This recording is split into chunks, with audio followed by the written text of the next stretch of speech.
ਇਹ ਜੀ ਲਾਲਾ ਮੂਸਾ ਮੇਨ ਬਾਜ਼ਾਰ ਦਾ ਨੈਕਸਟ ਪਾਰਟ 2 ਪਾਰਟ ਜਿਹੜੇ ਨੇ ਕੱਲ ਅਸੀਂ ਅਪਲੋਡ ਕਰ ਚੁੱਕੇ ਹਾਂ। ਇਹ ਤੀਸਰਾ ਨੈਕਸਟ ਪਾਰਟ ਹੈ ਜਿਹਦੇ 'ਚ ਤੁਸੀਂ ਇਹ ਦੇਖ ਸਕਦੇ ਹੋ ਕਿ ਸਾਰੀ ਜਿਹੜੀ ਬਲਦੀਆ ਦੀ ਤਰਫੋਂ ਜਿਹੜੇ ਨਜਾਇਜ਼ ਤਜਾਵਜ਼ਾਤ ਨੇ ਉਹ ਰਿਮੂਵ ਕੀਤੇ ਜਾ ਰਹੇ ਨੇ ਤੇ ਸਾਰੀਆਂ ਇੰਸਟਰਕਸ਼ਨ ਜਿਹੜੀਆਂ ਨੇ ਅਬਲ ਸਾਹਿਬ ਦੇ ਰਹੇ ਨੇ ਕਿ ਕਿਹੜੇ ਕਿਹੜੇ ਰਿਮੂਵ ਕਰਨੇ ਠੀਕ ਹੈ। ਇਹ ਕਸਾਈਆਂ ਦੀ ਇੱਕ ਦੁਕਾਨ ਹੈ ਜਿਹਦਾ ਬਾਹਰ ਠੀਆ ਲੱਗੀ ਆ ਸੀ ਸ਼ਟਰ ਤੋਂ ਬਾਹਰ, ਇਹਨੂੰ ਵੀ ਰਿਮੂਵ ਕਰਨ ਆ ਗਏ ਨੇ ਬਕਟ ਵਾਲੇ।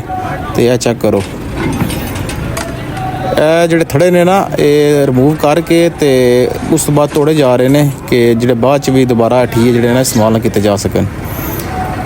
ਇਹ ਦੂਸਰੀ ਦੁਕਾਨ ਉਹਦੇ ਆਪੋਜ਼ਿਟ ਸਾਈਡ ਤੇ ਜਿਹੜੀ ਹੈ ਉਹ ਹੈ, ਇਹਦੇ ਵੀ ਸਾਰੇ ਜਿਹੜੇ ਇਹਨਾਂ ਥੜੀਆਂ ਬਾਹਰ ਬਣੀਆਂ ਨੇ ਲੋਹੇ ਦੀਆਂ ਤੇ ਕੰਕਰੀਟ ਦੀਆਂ। ਕੁਝ ਬੰਦੇ ਆਵਾਮ ਨਾਲ ਕੋਆਪਰੇਟ ਵੀ ਕਰ ਰਹੇ ਨੇ ਕਿ ਠੀਕ ਹੈ ਤੁਸੀਂ ਤੋੜਦੇ ਜਾਓ, ਠੀਕ ਕਰ ਰਹੇ ਹੋ, ਤੇ ਬਾਕੀ ਕੁਝ ਲੋਕ ਨੈਗੇਟਿਵ ਕਮੈਂਟ ਵੀ ਕਰ ਰਹੇ ਨੇ, ਇਤਜਾਜ ਵੀ ਕਰ ਰਹੇ ਨੇ कि नहीं सही हो रहा।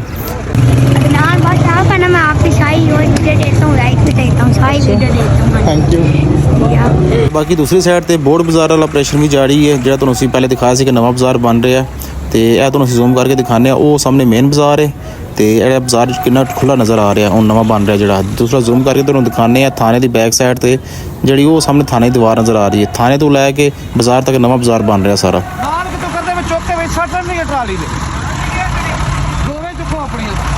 ਤੇ ਹੁਣ ਤੁਸੀਂ ਬਾਜ਼ਾਰ ਵਾਲੀ ਸਾਈਡ ਤੇ ਆ ਜਾਓ। ਇਹ ਮੇਨ ਬਾਜ਼ਾਰ ਦੀ ਜਿਹੜੀ ਮਸਜਿਦ ਹੈ ਉਹਦੇ ਸਾਹਮਣੇ ਜਿਹੜਾ ਜਿਊਲਰਸ ਦੀ ਦੁਕਾਨ ਹੈ ਉਹਨਾਂ ਦਾ ਸ਼ੈਡ ਵੀ ਰਿਮੂਵ ਕਰ ਦਿੱਤਾ ਗਿਆ ਹੈ। ਤੇ ਅਗਰ ਤੁਹਾਨੂੰ ਵੀਡੀਓ ਅੱਛੀ ਲੱਗ ਰਹੀ ਹੈ ਵੀਡੀਓ ਨੂੰ ਲਾਈਕ ਕਰੋ, ਅੱਛੇ ਕਮੈਂਟ ਕਰੋ, ਸ਼ੇਅਰ ਕਰੋ ਤੇ ਅਦਨਾਨ ਵਰਡ 170 ਪੇਜ ਨੂੰ ਫਾਲੋ ਕਰੋ। ਮਿਲਦੇ ਹਾਂ ਕਿਸੇ ਨਈ ਇੱਕ ਵੀਡੀਓ 'ਚ। ਅੱਲਾ ਹਾਫਿਜ਼।